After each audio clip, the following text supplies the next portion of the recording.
नैना और कुमकुम दोनों बचपन की सहेलियां थीं। कुमकुम की शादी एक गरीब परिवार में होती है, वहीं नैना की शादी एक अमीर परिवार में। जहां शादी के बाद कुमकुम के ऊपर दुखों का पहाड़ टूट जाता है, तो वहीं नैना अमीर ससुराल पाकर भी अकेली थी। जहां दुखों को सहने के बाद भी कुमकुम अपनी सास के साथ एक खुशहाल जिंदगी जी रही थी, वहीं नैना अपने ससुराल में खुद को अकेला महसूस किया करती थी। शादी के कुछ दिनों बाद कुमकुम के पति की मौत हो जाती है और इसीलिए कुमकुम की सास चंपा अमीरों के घर में साफ सफाई का काम करके अपना घर चलाती है और कुमकुम से कहती है, कुमकुम बेटा, तू मेरी बहू नहीं मेरी बेटी है और इसीलिए मैं चाहती हूँ कि तू मेरे बेटे का सपना पूरा करे। अशोक चाहता था कि तू अपनी आगे की पढ़ाई पूरी करे, इसलिए तो घर में बैठकर पढ़ाई कर, बाहर जाकर मैं काम कर लूँगी। पर माँ, इस उम्र में आप ये सब। तू मुझे माँ बोलती है ना, तो मेरे लिए इतनी बात मान जा बेटा। ठीक है माँ, अगर आप यही चाहती हैं तो ठीक है। अब चंपा के कहने पर कुमकुम अपनी आगे की पढ़ाई शुरू कर देती है और उसी कॉलेज में जाती है जहाँ वो पढ़ा करती थी। वहाँ उसकी मुलाकात उसकी बचपन की दोस्त नैना से होती है। कुमकुम, तो यहाँ पर? तेरी शादी तो बहुत गरीब घर में हुई थी ना? मुझे तो लगा था कि तू अब आगे की पढ़ाई भी नहीं कर पाएगी, पर तुझे आज कॉलेज में देखकर ना मुझे बहुत अच्छा लग रहा है। हाँ नैना, क्योंकि मेरी सास बहुत अच्छी है। वो मुझे मेरी माँ से भी ज़्यादा प्यार करती है। शादी के बाद मेरे पति नहीं रहे, फिर भी मेरी सास मेरे साथ खड़ी है। कुमकुम, तेरे पास कुछ ना होकर भी कितना सब कुछ है, और एक मैं हूँ जिसके पास सब कुछ है पर फिर भी। खैर, तू ये सब छोड़ और मेरे साथ मेरे ससुराल चल। इस तरह नैना जबरदस्ती कुमकुम को अपने ससुराल ले जाती है। अब जैसे ही कुमकुम नैना के घर जाती है तो उसके घर को देखकर कुमकुम की आंखें फटी की फटी रह जाती है। नैना काफी अमीर थी, उसके पास हर वो ऐशो आराम थी जिसके बारे में कुमकुम जानती भी नहीं थी। अब नैना कुमकुम को अपने कमरे में ले जाने लगती है तो कुमकुम नैना से कहती है, नैना, तेरा घर कितना बड़ा और सुंदर है। तू सच में कितनी अमीर है। तेरे पास तो दुनिया की सारी खुशियां हैं। हाँ कुमकुम, मेरा ससुराल बहुत अमीर है, पर मैं तेरी तरह खुश नहीं हूँ। तू अपनी सास के साथ कितनी खुश है। तेरी सास तुझे कितना प्यार करती है। मेरी सास भी मुझे प्यार करती है, पर मेरे ससुराल वालों के पास मेरे लिए ज़रा भी टाइम नहीं है। मुझे सब कुछ खुद ही करना पड़ता है। अभी भी देख लो, तुम मेरे साथ मेरे घर आई हो, पर किसी ने आकर एक बार भी मुझसे ये नहीं पूछा कि मैं अपने साथ किसे लेकर आई हूँ। खैर, ये सब छोड़ो, चलो मुझे मेरी पढ़ाई में थोड़ी मदद करवा दो ना, बहुत जल्दी एग्ज़ाम आने वाले हैं। इस तरह से नैना अपना दुख कुमकुम को बताती है, जिसके बाद दोनों पढ़ाई करने लगती हैं। पढ़ाई करते करते कुमकुम को पता ही नहीं चलता कि कब रात हो जाती है। जैसे ही कुमकुम बाहर का अंधेरा देखती है, वो नैना से कहती है, नैना, मुझे अपने घर चलना चाहिए। मेरी सास मेरा घर पर इंतज़ार कर रही होंगी। अच्छा ठीक है कुमकुम, तुम आराम से जाना। हाँ। कुमकुम जल्दी से अपने घर जाती है, जहाँ वो देखती है कि उसकी सास घर आकर खाना बना रही है। अपनी सास को खाना बनाते देख उसे ज़रा भी अच्छा नहीं लगता और वो अपनी सास से कहती है, माँ, मुझे माफ़ कर दो। मैं बिना आपको कुछ बताए अपनी सहेली के घर चली गई और मेरी वजह से आज आपको खाना बनाना पड़ रहा है। अरे कोई बात नहीं बहू, और वैसे भी मैं जानती हूँ तुझे ज़रूर कोई काम आ गया होगा, इसलिए तुझे अपनी सहेली के घर जाना पड़ा होगा। अरे निश्चिंत हो जा और बैठकर खाना खा ले। मैंने तेरा मनपसंद खाना बनाया है, कढ़ी चावल। कुमकुम अपनी सास के साथ बैठकर खाना खाने लगती है, पर खाना खाते हुए उसे नैना का आलीशान घर याद आ रहा था। वो एक बार अपने छोटे से घर को देखती है और फिर उस सुंदर आलीशान घर के बारे में सोचती है। सोचते सोचते कुमकुम का मुंह उतर जाता है। तब चंपा कहती है, क्या हुआ बहू, आज तो बहुत परेशान लग रही है और बार बार अपने घर को क्यों निहार रही है? माँ जी, आज मैं अपनी दोस्त नैना के घर गई थी। नैना बहुत अमीर है। उसके घर में हर एक सुख सुविधा है जिसके पीछे इंसान भागता है, और एक हम इतने गरीब हैं कि 2 वक्त का खाना भी सही से नसीब नहीं होता। ऊपर से आप इतनी मेहनत करके मेरी आगे की पढ़ाई पूरी करवा रही हैं। कभी कभी तो मुझे डर लगता है, अगर मैं नहीं कुछ कर पाई तो।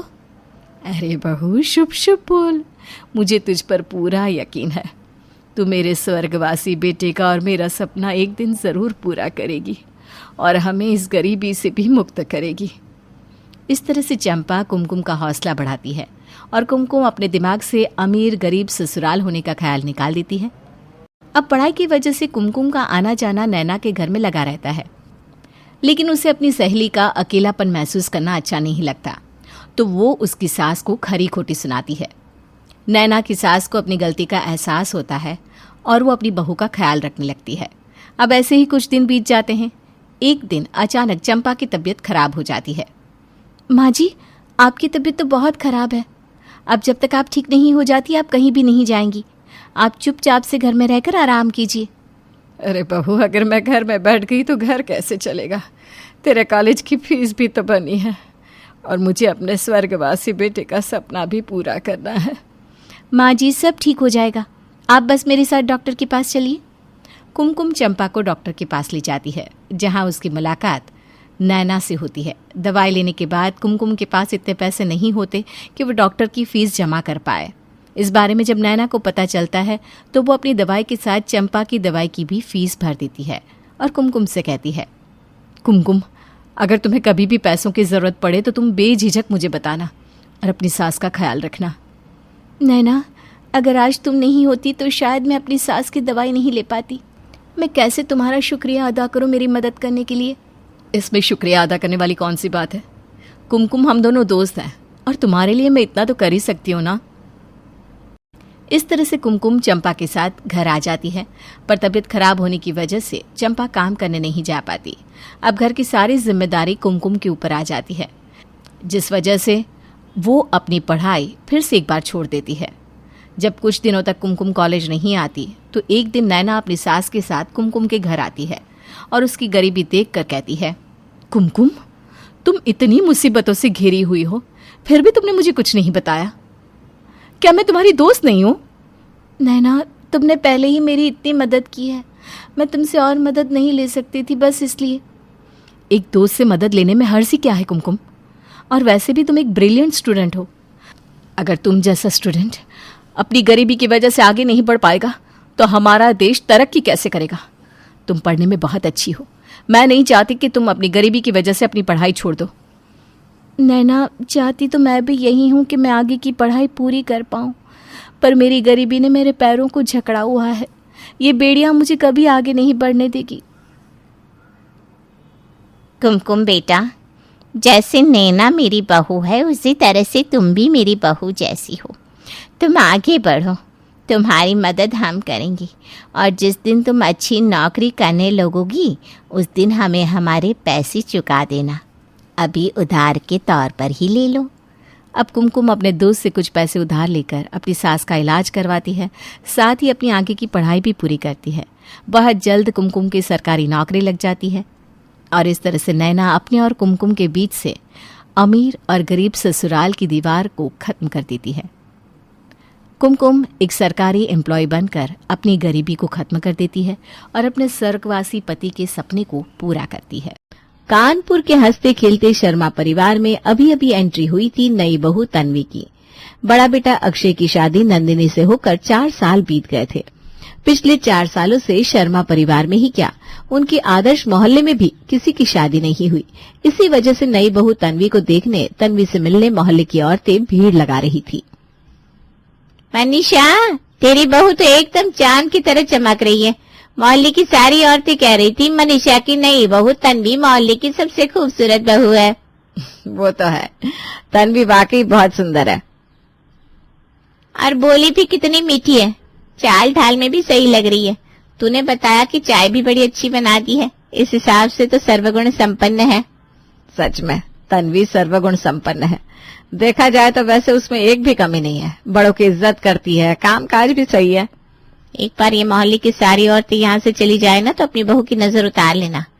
हमारे मोहल्ले की कुछ औरतें हैं जिन्हें दूसरों की बहुओं से जलन होती है। और हाँ, अभी तन्वी नहीं है तो उसे ज्यादा घर से बाहर मत निकलने देना। क्या पता मोहल्ले की औरतें उसे 2-4 उल्टी सीधी बातें सिखा दे। मेरी बहू पायल पहले कितनी सयानी थी, संस्कारी थी, लेकिन जैसे ही शादी करके इस मोहल्ले में आई, मोहल्ले की औरतों ने उसे पूरा बिगाड़ दिया। खैर, मेरा काम था तुम्हें समझाना, मैंने कर दिया। अब मेरी बात सुननी है या नहीं वो तुम्हारी मर्जी। ममता की बातें सुनकर मनीषा सोच में पड़ जाती है। देर रात तक मनीषा बिस्तर पर पड़ी रही, लेकिन ममता ने जो बताया था उसके बारे में सोच सोचकर मनीषा इतनी परेशान हो गई कि सुबह हो गई, लेकिन पल भर के लिए भी उसकी आंख नहीं लगी। बड़ी बहू, एक कप चाय बनाना अदरक वाली, सर फटा जा रहा है। क्या हुआ माँ जी, काफी परेशान लग रही हो? और ये क्या, आपकी आंखें भी लाल लाल हो गई है, रात को ठीक से नींद नहीं हुई क्या? पता नहीं क्यों, लेकिन कल रात को ना ठीक से आंख ही नहीं लगे। और तन्वी कहाँ है, कमरे से बाहर नहीं आई अब तक? तन्वी, वो तो कब की जग गई, आंगन साफ कर रही है। कह रही थी उसे रंगोली बनाने का बड़ा शौक है। फिर मैंने ही कहा चाय नाश्ता मैं बनाती हूँ, तू जाकर रंगोली बना। अरे तूने उसे बाहर क्यों भेजा, जा जल्दी से बुला ला उसे। अरे जा। अरे बुलाती हूँ, एक बार चाय तो दे दूं आपको। अरे तू रुक, मैं ही बुलाती हूँ। तन्वी बस आंगन तक ही गई थी, लेकिन फिर भी अपनी नई नवेली बहू की मनीषा को काफी चिंता हो रही थी। मनीषा दौड़ते दौड़ते आंगन तक जाती है, जहां वो देखती है कि हाथ में झाड़ू लिए तन्वी पड़ोसन शीला से गप्पे लड़ा रही थी। तभी मनीषा को देखकर शीला वहां से चली जाती है। बहू, बड़ी बहू ने तुम्हें रंगोली बनाने के लिए कहा था, वो काम आधा अधूरा छोड़कर तुम गप्पे लड़ाने बैठ गई। नहीं माँ जी, वो शीला दीदी ही आई थी मुझसे बात करने। वो कल मुंह दिखाए में नहीं आ पाई ना, तो मेरा नाम और मायके वालों के बारे में पूछ रही थी। अच्छा ठीक है, कोई बात नहीं, लेकिन देखो तुम्हारी अभी अभी शादी हुई है, तो ज्यादा मोहल्ले में आने जाने की कोई जरूरत नहीं है। ये रंगोली मैं बनाती हूँ, तुम जाओ अंदर। मोहल्ले वालों से अपनी नई नवेली बहू को दूर रखने की मनीषा पूरी कोशिश करती है। तन्वी भी उसकी कही हुई हर एक बात मानती है। अब तन्वी बिना मतलब के घर के बाहर निकलती नहीं थी, लेकिन जब से तन्वी शादी करके आई थी तब से मोहल्ले की औरतों का मनीषा के घर आना जाना बड़ा ही बढ़ गया था। मनीषा चाहकर भी मोहल्ले की औरतों को घर पर आने से मना नहीं कर पाती। ऐसे ही दिन बीतते गए। अब तन्वी की शादी को महीना हो गया था। तन्वी घर वालों के साथ अच्छे से घुल मिल गई थी। ऐसे ही एक दिन मनीषा मंदिर गई थी। नंदिनी अपने कामों में व्यस्त थी। तभी घर पर उनकी पड़ोसन शीला तन्वी से मिलने आती है। अरे नंदिनी, तुम्हारी देवरानी कहाँ है, सुबह से दिखाई नहीं दी। क्यों, क्या हुआ, कुछ काम था क्या? वो सो रही होगी, अपने कमरे में आराम कर रही होगी। नहीं, कुछ काम नहीं था। आज घर के काम जल्दी निपट गए, बैठे बैठे बोर हो रही थी। सोचा तुम्हारे घर आ जाऊं, उतनी ही हमारी 2-4 बातें हो जाएगी। नहीं तो हर रोज घर के कामों में कहाँ वक्त मिलता है। अच्छा किया, वैसे भी सारे काम खत्म हो गए। बस छत पर ये कपड़े सुखाने जा रही थी। तुम बैठो, मैं आती हूँ 10 मिनट में। नंदिनी छत पर कपड़े सुखाने चली जाती है। तभी वहां तन्वी आती है। फिर शीला और तन्वी एक दूसरे के साथ गप्पे लड़ाने बैठ जाती हैं। थोड़ी देर इधर उधर की बातें होती है। फिर अरे तन्वी, तुम्हें मोहल्ले की ताजा खबर पता चली कि नहीं? कौन सी खबर? अरे वो हमारे पड़ोस की ममता आंटी, उनकी बहू पायल और मेरी शादी ना साथ में ही हुई थी। 6 साल हो गए, लेकिन अभी तक बच्चा नहीं हुआ। मैं तो शादी के 2 साल बाद ही प्रेग्नेंट हुई थी। तो मुझे बोल रही थी इतनी जल्दी क्या है, इतनी जल्दी क्या है। अब देखो, डॉक्टर हो गया, भगवान हो गया, लेकिन बच्चा नहीं हो रहा। कल तो उनके घर से रोने की आवाज आ रही थी, और आज सुबह ही मैंने पायल और उसके पति को कहीं जाते हुए देखा। मैं तुम्हें ना मेरी दोस्त समझकर बता रही हूँ, देखो किसी को बताना मत। मोहल्ले की औरतें बातें कर रही थी कि पायल और उसका पति बच्चा गोद ले रहे हैं। क्या? लेकिन अभी तो सिर्फ 6 साल हुए हैं, उनको थोड़ा रुकना चाहिए। क्या पता खुद का बच्चा हो जाए। पता नहीं क्या चल रहा है उन दोनों के मन में, जो होगा वो दिखेगा ही हमको। लेकिन प्लीज तुम ये बात किसी को बताना मत, और खास करके अपनी सास को। तुम्हें पता है ना मनीषा आंटी और ममता आंटी कितनी अच्छी दोस्त है। तुम मनीषा आंटी को बताओगी, मनीषा आंटी ममता आंटी को बताएगी, तो खामखा मोहल्ले में तमाशा हो जाएगा। हो सके तो अपनी जिठानी को भी मत बताना, उसे ना हर किसी की दया आती है। तुम उसे बताओगी और वो चली जाएगी पायल के आंसू पोंछने। अरे शीला दीदी, आप चिंता मत करो, मैं किसी को नहीं बताऊंगी। आपने मुझे बताई हुई बात मोहल्ले में कतई नहीं जाएगी। वैसे भी मुझे वक्त कहाँ होता है मोहल्ले में आने जाने के लिए। ठीक है, फिर मैं चलती हूँ। शीला वहां से चली जाती है। तन्वी, शीला आई थी ना? हाँ आई थी, लेकिन उन्हें कुछ अर्जेंट काम याद आ गया तो वो चली गई। अच्छा सुनो ना, दोपहर का सारा काम हो गया है। अभी मैं अपने मायके जाने के लिए निकल रही हूँ। मेरा भाई आता ही होगा, 2 दिनों में वापस आ जाऊंगी। तुम यहाँ सब कुछ संभाल लोगी ना? माँ जी मंदिर से अपनी सहेली के घर गई है, मैंने उन्हें बता दिया है कि मैं अपने मायके जा रही हूँ। हाँ दीदी, मैं सब कुछ संभाल लूंगी, आप चिंता मत करो। क्या हुआ, तुम ठीक तो हो ना? पता नहीं कैसे अचानक पेट में गुदगुदी जैसा हुआ, लेकिन आप चिंता मत कीजिए, आप जाइए। थोड़ी देर में नंदिनी का भाई आता है। वो उसके बाइक पर बैठकर अपने मायके चली जाती है। आधे घंटे बाद मनीषा घर लौटती है और देखती है कि तन्वी सोफे पर लेटी हुई है और विक्की उसके पैर दबा रहा है। ये क्या विक्की, तू दुकान से जल्दी आ गया और तन्वी क्यों सो रही है, क्या हुआ उसे? माँ, मुझे आना पड़ा दुकान से जल्दी। भाभी मायके गई है, आप मंदिर गई थी। तन्वी ने आपको कितने कॉल किए? शायद आपका फोन साइलेंट था, इसलिए तन्वी ने मुझे कॉल किया। अरे पर हुआ क्या है इसे? पेट दर्द। अरे कोई बात नहीं, कुछ अनाप शनाप खा लिया होगा। मेरे पास पेट दर्द की दवाई है, उस दवाई से 10 मिनट में पेट दर्द भाग जाता है। मनीषा कमरे में जाकर दवाई ले आती है। ये ले बहू दवाई, इस दवाई से तू 10 मिनट में ठीक हो जाएगी। मैं भी मेडिकल से दवाइयां लेकर आया था, लेकिन कोई फायदा नहीं हुआ। इससे इतना पेट दर्द हो रहा है कि ये ठीक से खड़ी भी नहीं हो पा रही है। अचानक कैसे पेट दर्द शुरू हो गया? बड़ी बहू मायके जा रही थी तो उसका कॉल आया था, लेकिन उससे कुछ बताया नहीं। तभी ठीक थी माँ जी, लेकिन पता नहीं अचानक कैसे पेट में गुदगुदी होने लगी। फिर मैं अचानक से नीचे बैठ गई और तब से मुझसे खड़ा ही नहीं हुआ जा रहा। कोई जरूरत नहीं खड़े रहने की, मैं हूं ना, मैं करती हूँ सब कुछ। विकी जा मेडिकल से गर्म पानी की थैली ले आ। गर्म पानी की थैली से पेट सेकेंगे ना तो बहू को राहत मिलेगी।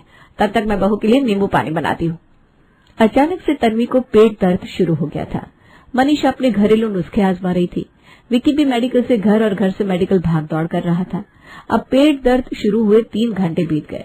दोपहर से शाम हो गई, लेकिन अभी भी तन्वी पेट पर हाथ रखकर रो रही थी। 1 घंटा बीत गया, लेकिन तन्वी को पेट दर्द से जरा भी राहत नहीं मिली। तभी राजेंद्र और अक्षय घर आते हैं। उन्हें भी तन्वी के पेट दर्द के बारे में पता चलता है। माँ, इसका पेट दर्द तो बढ़ता ही जा रहा है। देखो ना बेचारी दर्द के मारे कैसे रो रही है। विकी, तुमने डॉक्टर को बुलाया?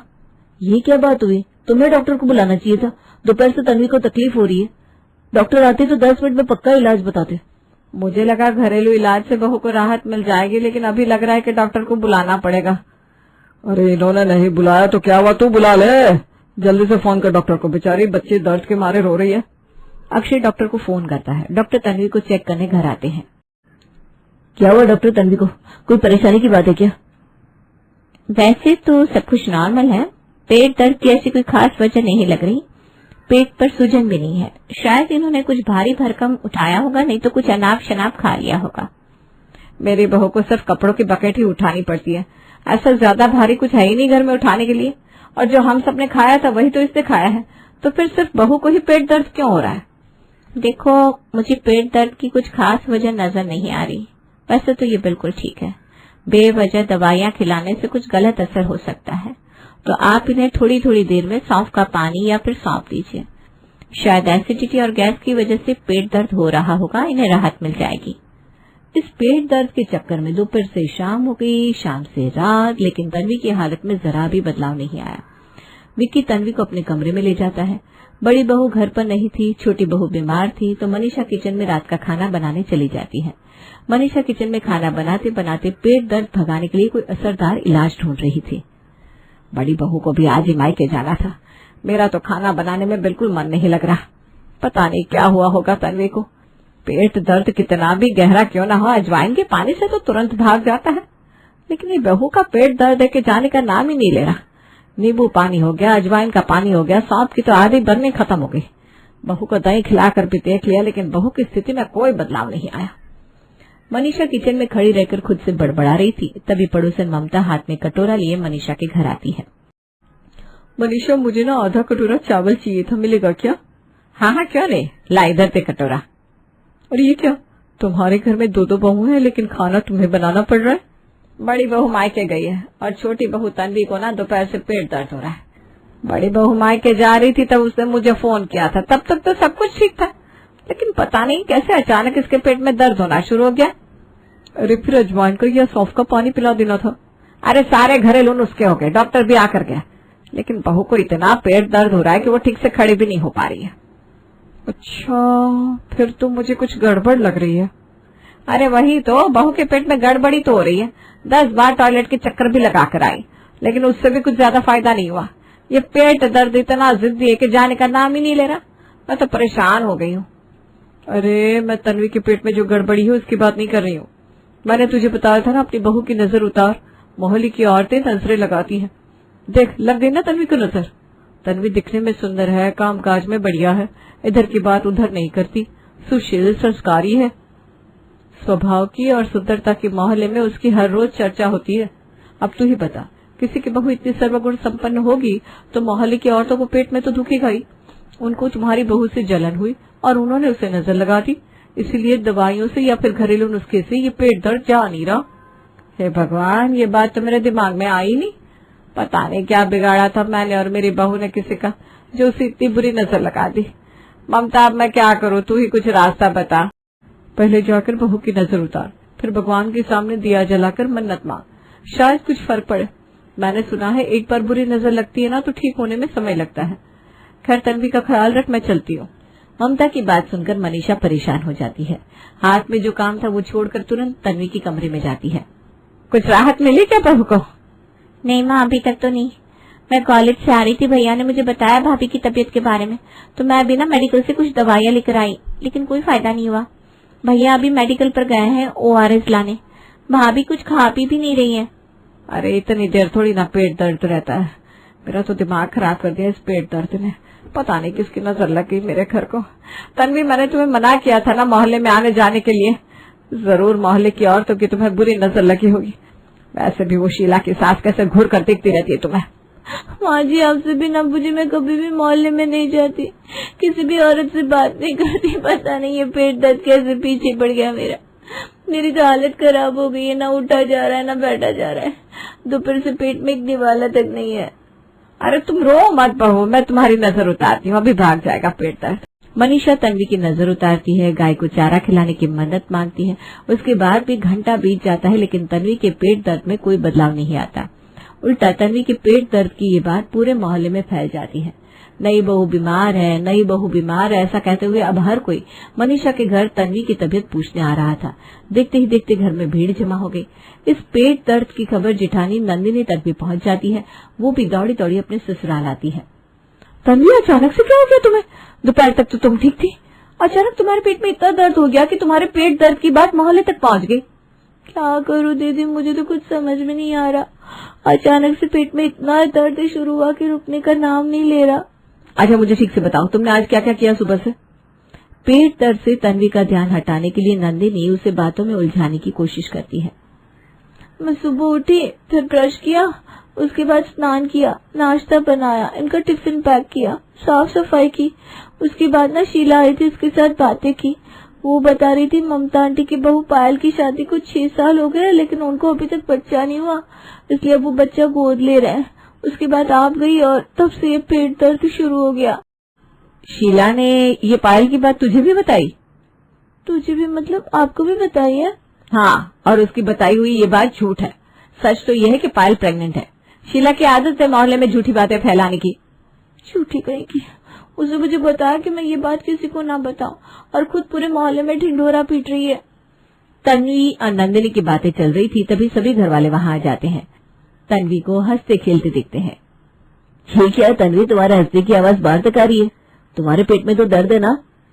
तन्वी अपने पेट को हाथ लगाते हुए कहती है। पेट दर्द? वो तो भाग गया। देवर जी, इसने अपने पेट में खास बात छिपा कर रखी थी, इसी वजह से शायद इसके पेट में दर्द हो रहा था। कुछ औरतों को होती है ऐसी बीमारी, मेरी एक सहेली को भी है। क्या मतलब? शीला ने इसे बताया कि पायल और उसका पति बच्चा गोद लेने वाले हैं, जो कि झूठ है। ऊपर से ये भी बताया कि तुम ये बात किसी को मत बताना। और आपको तो पता है, जब से तन्वी इस घर में शादी करके आई है, तब से वो छोटी से छोटी बात मुझे आकर बताती है। आज मजबूरी में उसने मुझसे इतनी बड़ी बात छुपाई, इस वजह से उसके पेट में दर्द हो रहा है। मतलब अब बहू ठीक है? उसके पेट में कोई तकलीफ नहीं थी, बल्कि शीला की बताई हुई बात थी। जी हाँ, ये तो वही हुआ, खुदा पहाड़ निकला चूहा। इस पेट दर्द को भगाने के लिए पिछले 6-7 घंटे में हमने क्या कुछ नहीं किया। भाभी, आपने कभी बताया नहीं आपकी इस बीमारी के बारे में। ये पेट दर्द आपको शादी से पहले भी होता होगा ना? शादी से पहले मैं मेरे दिल की हर बात अपनी माँ को बताती थी, कोई भी बात कभी भी अपने पेट में नहीं रखती। तो शादी से पहले मुझे ये पेट दर्द की बीमारी कभी नहीं हुई, लेकिन आज मैंने पहली बार कोई बात अपने पेट में रखी तो अचानक से पेट में दर्द होना शुरू हो गया। बीमारी थोड़ी अजीब है ना? जो कुछ भी है, लेकिन आज फिर एक बार साबित हुआ, औरतें कोई भी बात अपने पेट में नहीं रख सकती। और उन्होंने ऐसी कोशिश भी की तो ऐसे अजीब अजीब पेट दर्द होने लगता है। राजेंद्र की बात सुनकर सब हंसने लगते हैं। भैया, कल जो टमाटर लिए थे उनमें से 4 टमाटर बिल्कुल सड़े निकल गए।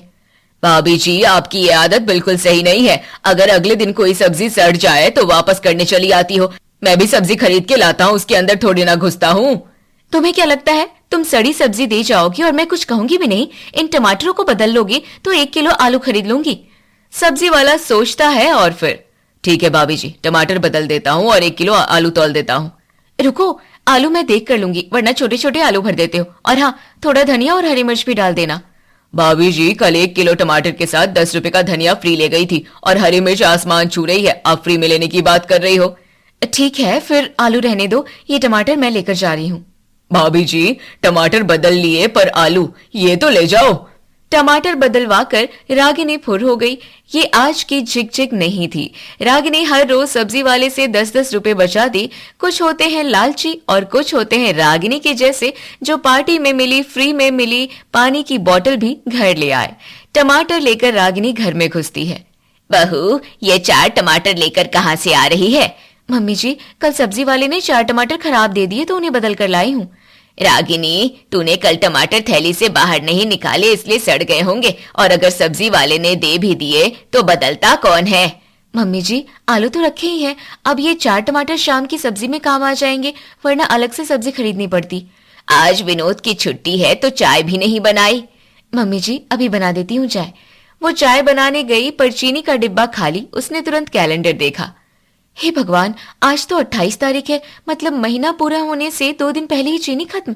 2 दिन कैसे काम चलाऊं? फिर क्या, रागिनी ग्रोसरी शॉप पर जाने की बजाय कटोरी निकाल कर चल दी अपनी पड़ोसन नीना के घर और नीना का दरवाजा पीटने लगी। दरवाजा खुला, नीना बालों में टॉवल लपेटे हैरानी से। रागिनी, इतनी सुबह सुबह दरवाजा क्यों पीट रही हो? सॉरी नीना जी, मुझे लग रहा है आप नहा रही थी, हमने आपको डिस्टर्ब कर दिया। ऐसी कोई बात नहीं है, लेकिन इतनी सुबह सुबह क्या कोई काम था? इतनी सुबह सुबह की वजह से ही आपके घर आना पड़ा जी, वरना तो सुपरमार्केट चली जाती, वो अभी खुली नहीं होगी ना। अरे रागिनी, बताओ ना, तुम्हें कुछ चाहिए? रागिनी कटोरी आगे करते हुए। नीना जी, 1 कटोरी चीनी मिल जाती तो सासू माँ को चाय बना देती, वरना बेचारी 11 बजे तक बैठी रहेगी। हाँ, अभी देती हूँ। वैसे रागिनी, सामने गुप्ता जी की शॉप तो खुल गई होगी, तुम चाहो तो वहां से ले सकती हो।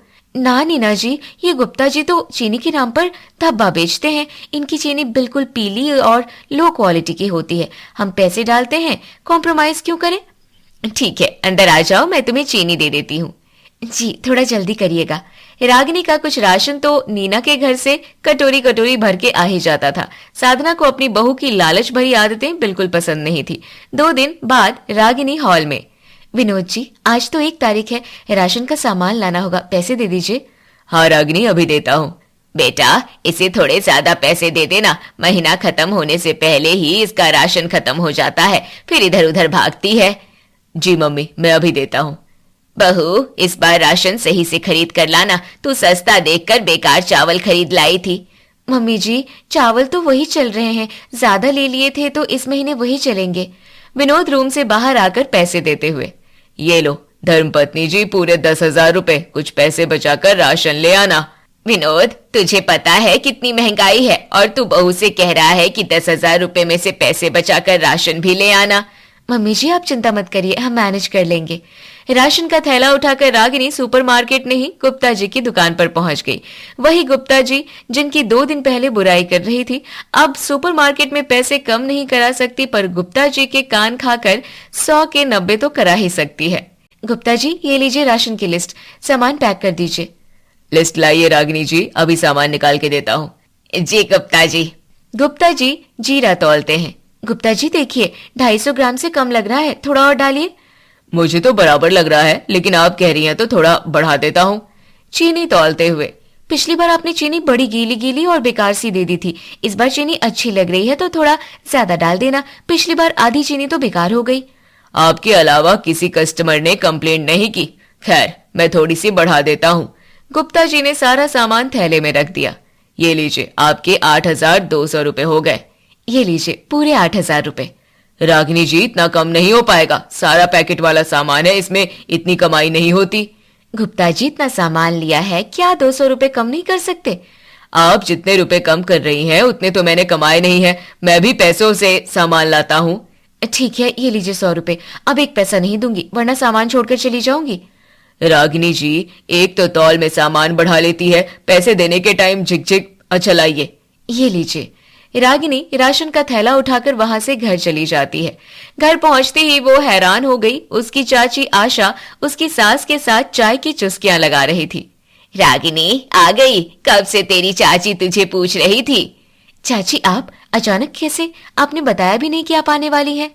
बेटा तुझे पता ही होगा, अंशुल की शादी है तो उसका कार्ड देने आई हूँ। हाँ, अंशुल की शादी का तो मैं बिल्कुल भूल ही गई थी। अब क्या, 8 दिन बाद शादी है, आप सभी लोगों को शादी में आना है। आशा जी आपसे झूठ क्या कहे, मेरे घुटनों और कमर में दर्द रहता है, मैं नहीं आ पाऊंगी, पर रागिनी और विनोद जरूर आएंगे। फिर भी बहन जी कोशिश करना। रागिनी ये लो कार्ड, अब मैं चलती हूँ। चाची इतनी जल्दी क्या है? बेटा इस शहर में कई जगह भी कार्ड देने हैं। ठीक है चाची जी, फिर शादी में मिलते हैं। आशा के घर से निकलते ही रागिनी अपने रूम में जाकर अपनी माँ नेहा को कॉल लगाकर गिले शिकवे करना शुरू कर देती है। हेलो माँ। हेलो रागिनी बेटा, तूने 2 दिन से कॉल नहीं किया, सब ठीक तो है? माँ टाइम ही नहीं मिला, बाकी सब ठीक है, पर चाची जी ने आकर मूड खराब कर दिया। क्यों बेटा, क्या हुआ? चाची जी सिर्फ आधा किलो मिठाई लेकर आई और जाते वक्त किसी को विदाई में 100 रुपए तक नहीं दिए। बेटा तू उनके घर जाती है तो वो हमेशा देती है, शायद भूल गई होगी। वो तो चली गई, लेकिन मेरी सास, वो देखना पीछे पीछे ताने मारेगी। बेटा अब क्या ही कर सकते हैं, वैसे तू अंशुल की शादी में क्या पहनेगी? मैं तो सोच रही हूँ बढ़िया से लहंगा खरीद लूंगी। बेटा बाद में बात करती हूँ, शायद बहू कहीं जा रही है। ठीक है माँ। रागिनी के मन में लहंगा लेने का ख्याल तो होता है, पर उसकी लालची आदत उसकी जेब से पैसे निकालने ही नहीं देती। फिर भी वो एक रात विनोद से, विनोद जी हम अंशुल की शादी के लिए लहंगा खरीदना चाहते हैं, बताइए कल शॉपिंग पर ले चलेंगे। रागिनी इस सब में क्या फिजूल खर्च करना? मतलब मैं शादी में साड़ी पहनूंगी। मैंने ऐसा कब बोला? फिर क्या? शायद तुम भूल रही हो कि तुम्हारी एक नंद भी है जो अभी हॉस्टल में है। क्या जबरदस्त आइडिया दिया है। वैसे शालिनी कल हॉस्टल से वापस आ रही है, उसके पास तो 3-4 लहंगे हैं। अब सपने में लहंगे देखने मत लगना, चुपचाप सो जाओ। दोपहर 12 बजे दरवाजे की घंटी बजी। रागिनी समझ गई ये इंतजार खत्म होने की घंटी है। रागिनी दरवाजा खोलती है, उसके सामने उसकी नंद सूटकेस के साथ खड़ी होती है। शालिनी तुम आ गई? शालिनी रागिनी को इग्नोर करते हुए, मम्मी कैसी हो आप? हॉस्टल में आपकी बहुत याद आती थी। बेटा सुबह से मैंने नाश्ता तक नहीं किया, मैंने सोचा तू आ जाएगी तो साथ में ही खाएंगे। शालिनी ये लो पानी, बताओ तो चाय बना लाऊं? भाभी इतनी गर्मी है, चाय नहीं, अगर कोल्ड ड्रिंक हो तो ले आओ। शालिनी कोल्ड ड्रिंक तो नहीं है। मैंने ये सोचा भी कैसे कि कोल्ड ड्रिंक होगी, हमारी लालची भाभी पैसा बचाने की वजह से सिर्फ फ्री का सामान लाती है। शालिनी तुम्हारी मजाक करने की आदत नहीं गई। खैर डाइनिंग टेबल पर आ जाओ, खाना खाते हैं। शालिनी अपनी मम्मी के साथ लंच करके रूम में जाती है और फिर क्या उसकी लालची भाभी वहां पधार जाती है। भाभी आप कोई काम था? हाँ शालिनी मुझे तुमसे कुछ लेना था। हाँ बताओ भाभी, वैसे भी आपको मेरी हर चीज पसंद आती है, आज क्या चाहिए? शालिनी वो मेरी चाची के लड़के की शादी है, आपके भैया ने लहंगे खरीदने से मना कर दिया है, इसलिए मैं तुम्हारे पास आई हूँ। देखिए भाभी आपको मेरा लहंगा चाहिए तो ले लो, लेकिन मेरे सीधे साधे भैया पर इल्जाम मत लगाओ, उनकी हिम्मत है वो आपको कुछ लेने के लिए मना करें। शालिनी मैं सच कह रही हूँ, वैसे तुम मुझे पिंक वाला लहंगा दे देना, अगर फिटिंग सही करानी होगी तो करा लूंगी। वो लहंगा वो तो मैं हॉस्टल में ही छोड़ आई, आप मैरून कलर वाला लहंगा ले लो। रागिनी सोचते हुए, ठीक है शालिनी वो मुझे ज्वेलरी के साथ दे दो। शालिनी अलमारी से निकाल कर लहंगा दे देती है। रागिनी लहंगा लेकर जा ही रही थी, तब तक साधना अपनी लालची बहू की कहानी सुनने शालिनी के पास आ जाती है। ये रागिनी ये यहाँ से क्या ले जा रही थी? मम्मी सच में भाभी के इतना लालची इंसान मैंने दुनिया में नहीं देखा, मैं आकर बैठ नहीं पाई तब तक भाभी की शादी में पहनने के लिए लहंगा मांग ले गई। क्या करा जाए, हर रोज पड़ोसियों से मांगने चल देती है और सब्जी वाले और दूध वालों से 10-10 रुपए के लिए झिक-झिक करती रहती है।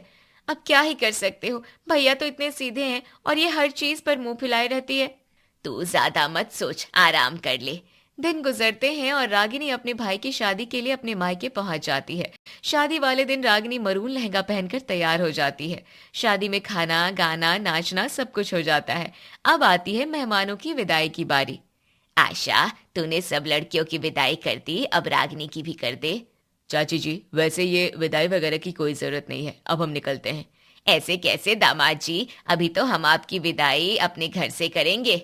मम्मी जी, आप हमेशा तो करती हैं, इस बार चाची जी के घर से निकल जाएंगे। रेखा भाभी, सच में हमारा ये दामाद सबसे सीधा है। रागिनी, मेरे साथ रूम में आ जा, तुझे जो साड़ी पसंद आए वही ले ले। जी चाची जी, मैं आती हूँ। हाँ बेटा, तू जाकर साड़ी पसंद कर ले, मैं दामाद जी से बातें कर रही हूँ। आशा रागिनी को कमरे में ले जाकर कई साड़ियाँ दिखाती है। रागिनी बेटा, तुझे कौन सी साड़ी अच्छी लगी? चाची, ये ग्रीन वाली साड़ी अच्छी लग रही है। चाची जी, क्या आप मेरी सास के लिए भी साड़ी भेजेंगी? बेटा, मैंने उन्हीं मेहमानों को साड़ी दी है जिन्होंने शादी अटेंड की है, ऐसी मैं किसी को भी साड़ी नहीं भेजी है मैंने। चाची जी, आपने उन्हें शादी में बुलाया, वो आ नहीं पाए, लेकिन उनकी साड़ी तो भेजनी चाहिए, वरना कहेंगे अपनी बेटी के लिए साड़ी और सास को पूछा भी नहीं।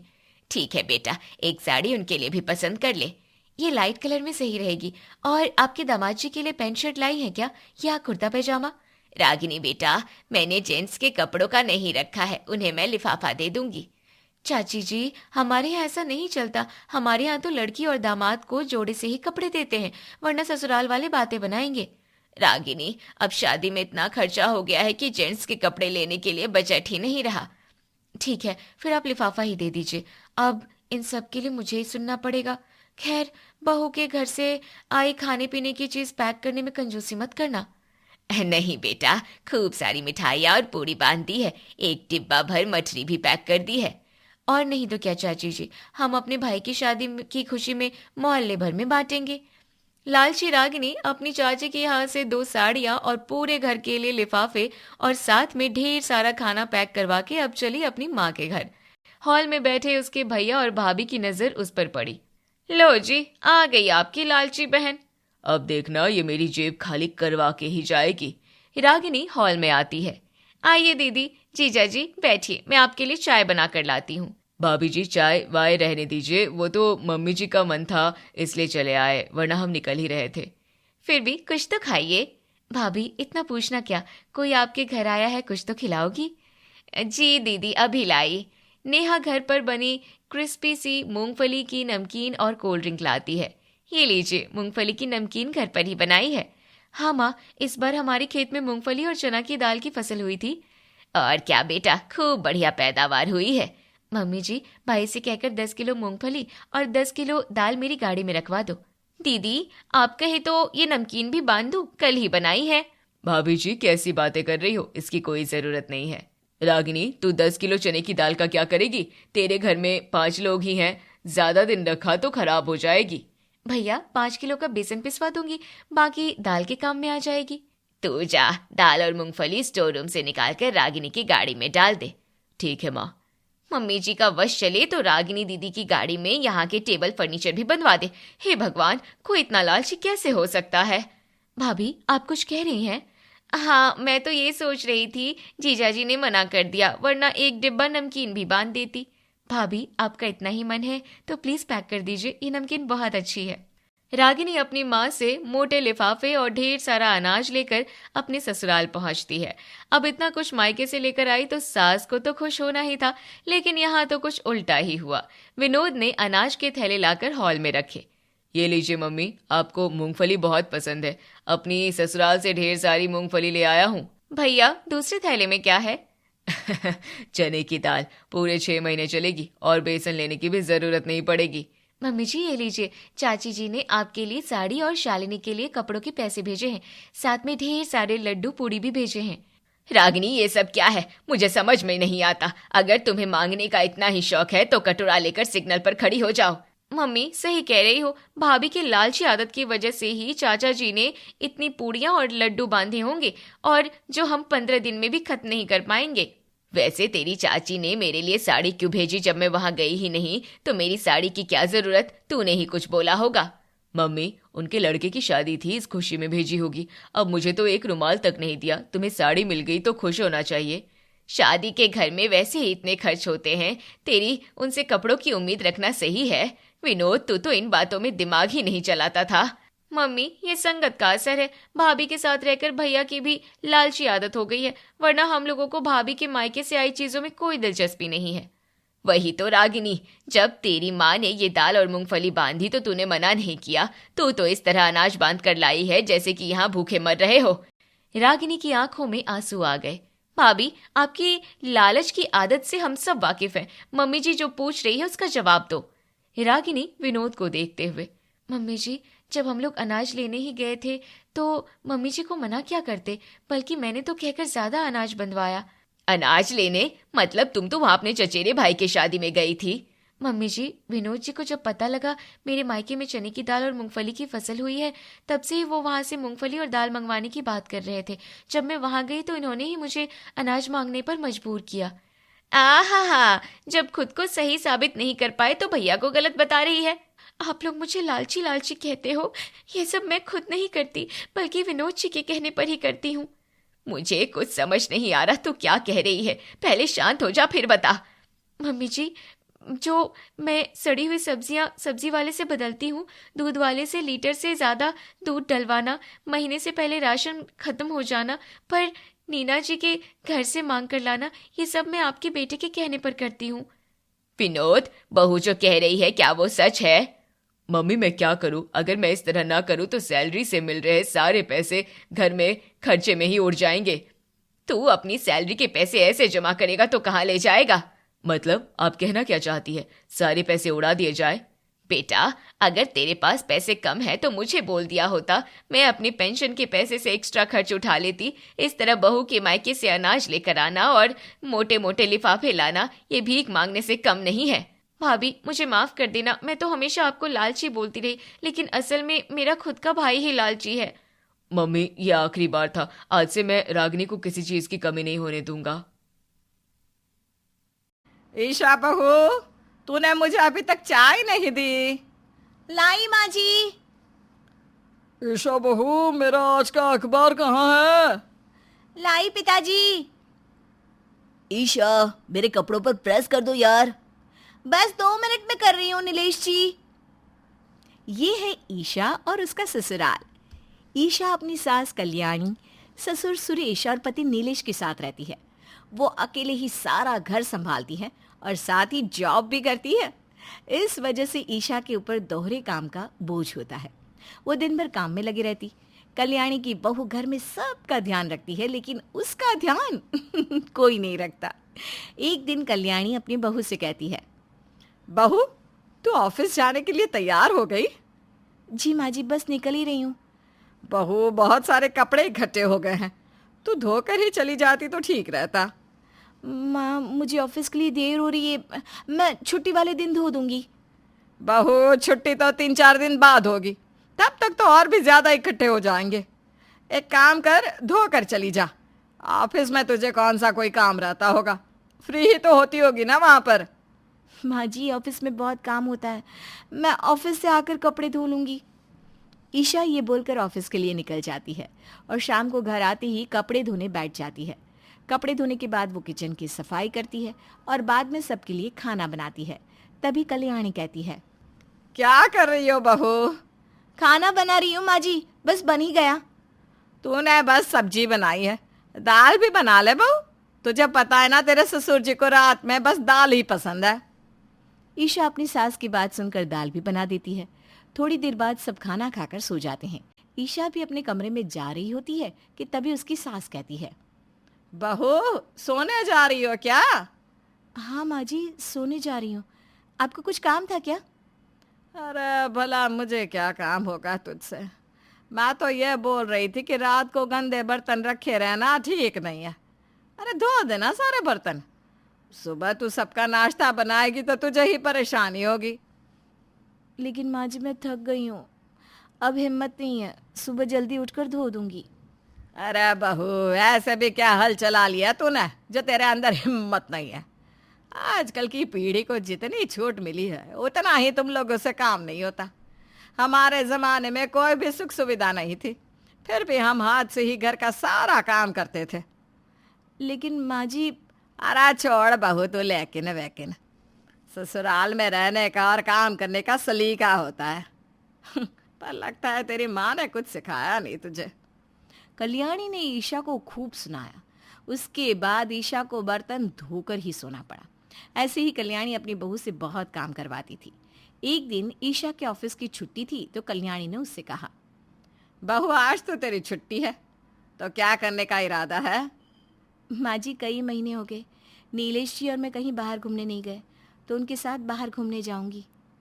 बहू जिस दिन भी तेरी छुट्टी होती है तू सैर सपाटे के बारे में ही सोचने लग जाती है। घर इतना गंदा पड़ा है, चारों तरफ जाले लगे हैं, थोड़ा घर की साफ सफाई के बारे में भी सोच लिया कर। अगर अचानक कोई मेहमान आ गया तो क्या करेगी? लेकिन माँ जी मैंने अभी 2 दिन पहले ही तो सारे घर की अच्छी तरह से साफ सफाई की है। बहू काम का तो बड़ा हिसाब किताब रखती है तू। कल ये काम किया था, आज वो काम किया है, हमने कभी तुम्हारी तरह नहीं किया। अगर हम ऐसा करते ना तो हमारी सास तो हमें धक्के देकर घर से बाहर निकाल देती। सारे घर का काम अकेले करती थी मैं, अकेले। मजाल है जो कभी अपने सास के आगे कुछ बोला हो। कल्याणी ईशा को फिर से सुनाने लगती है। अब ईशा दोबारा से घर के कामों में लग जाती है। इसी तरह से कई दिन बीत जाते हैं और ईशा को ऐसे ही अपनी सास की बातें सुननी पड़ती है। वो हर रोज काम करते थक जाते। एक दिन उसने कहा, माँ जी मैं घर का काम करते करते थक जाती हूँ। सुबह घर का काम करती हूँ, फिर ऑफिस जाती हूँ, फिर ऑफिस से आकर घर के कामों में लग जाती हूँ। लो जी लो, ये महारानी थक जाती है। आजकल की लड़कियां छुई मुई सी हो गई है। बहुत जैसे ढंग से तुम काम कर रही हो ना, हमने तो ऐसा कभी नहीं किया। माँ मैं सारे घर का काम करती हूँ, थक जाती हूँ, फिर भी आप मुझे बातें सुनाती हो। हाय हाय हाय बहू, ऊपर वाले से डर। अरे क्यों झूठ बोल रही है? मैंने तुझे क्या बातें सुना दी? अरे मेरे जैसी सास तो ढूंढने से नहीं मिलेगी। सही कहा माँ जी, आपकी जैसी सास ढूंढने से नहीं मिलेगी, लेकिन आपकी जैसी सास को कोई ढूंढे ही क्यों? बहू कुछ कहा क्या तूने? नहीं नहीं माँ जी, लगता है मेरा फ़ोन आ रहा है। ईशा अपना फ़ोन लेकर बाहर चली जाती है। वो फ़ोन उठाती है तो फ़ोन उसकी माँ का होता है। ईशा सारी बात अपनी माँ को बता देती है। बात सुनने के बाद उसकी माँ कहती है, बेटी थक जाती है तो कुछ हेल्दी खाना खाया कर, और ससुराल में तो काम करना ही पड़ेगा। बुढ़ापे में तेरे होते हुए तेरी सास काम करे, ये अच्छा थोड़ी ना लगेगा। बेटा तूने मुझे भी तो देखा है, जब तुम सब छोटे थे तो मैं भी तो अकेले घर का सारा काम करती थी ना। ईशा को ये सुनकर बहुत दुख होता है कि उसकी माँ भी उसकी परेशानी नहीं समझती है। अगले दिन ईशा ऑफिस जाती है तो बहुत परेशान होती है। तभी उसके ऑफिस में काम करने वाली उसकी सहेली रुचि उससे कहती है, क्या हुआ ईशा, परेशान लग रही हो? क्या बताऊं रुचि, सारे घर का काम मैं अकेले ही करती हूँ, साथ साथ जॉब भी करती हूँ। घर जाकर बहुत थक जाती हूँ, ऊपर से सास बातें सुनाती है। ये सारी बातें तो छोड़, मेरी सगी माँ भी मेरी परेशानी नहीं समझ रही है। अरे तो तू इतनी परेशान क्यों हो रही है? कोई नौकर रख लेना घर पर। मैंने भी नौकर रखा हुआ है। तू इतना कमाती है, अपनी कमाई से तू आराम से नौकर की सैलरी भी निकाल सकती है। अच्छा, तो तेरा नौकर क्या क्या करता है?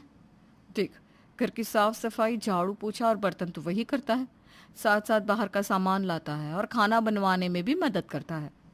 कब घर का काम हो जाता है पता ही नहीं चलता, और मैं अपने खुद के लिए भी समय निकाल लेती हूँ। हाँ यार, बात तो ठीक कह रही है। चल आज ही मैं अपनी सास से बात करती हूँ। ईशा शाम को घर आती है और अपनी सास से नौकर के बारे में कहती है। कल्याणी ये सुनते ही बोलने लगी, अरे बहू कैसी बात कर रही हो तुम? इतने साल हो गए, पीढ़ियों से हमारे खानदान में कोई नौकर नहीं रहा। घर का काम घर की बहुएं ही करती आई हैं, और आजकल के नौकरों का क्या भरोसा, कहीं कुछ चुरा कर भाग गया तो? आजकल वैसे भी किसी पराये आदमी पर भरोसा नहीं किया जा सकता। इस तरह कल्याणी ने नौकरों की लंबी चौड़ी बुराइयों की लिस्ट ईशा को सुना दी। बेचारी बहू अपना सा मुंह लेकर रह गई। कुछ दिन बाद उनके घर में उसकी सास का भाई बलदेव आया। वो ईशा को इस तरह से घर का काम करते देख परेशान हो गया और उससे कहने लगा, बहू, जब से मैं आया हूँ देख रहा हूँ कि तुम दिन भर काम में लगी रहती हो। पैसे कमाने के लिए बाहर जॉब करती हो और आते ही घर के कामों में लग जाती हो। तुम थकती नहीं हो क्या?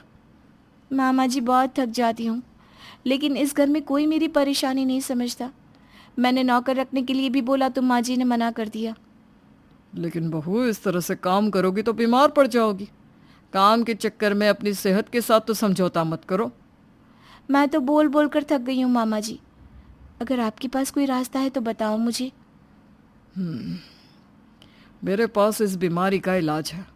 मैं अच्छी तरह से जानता हूं कि तुम्हारी सास की अकल कैसे ठिकाने लगानी है। अब बलदेव ईशा का साथ देने का फैसला करता है और वो अपनी जेब से फोन निकाल कर किसी को फोन करता है। आखिर बलदेव किसको फोन कर रहा है? उसके पास ऐसी क्या तरकीब है जिससे वो ईशा की समस्या का समाधान कर सकता है?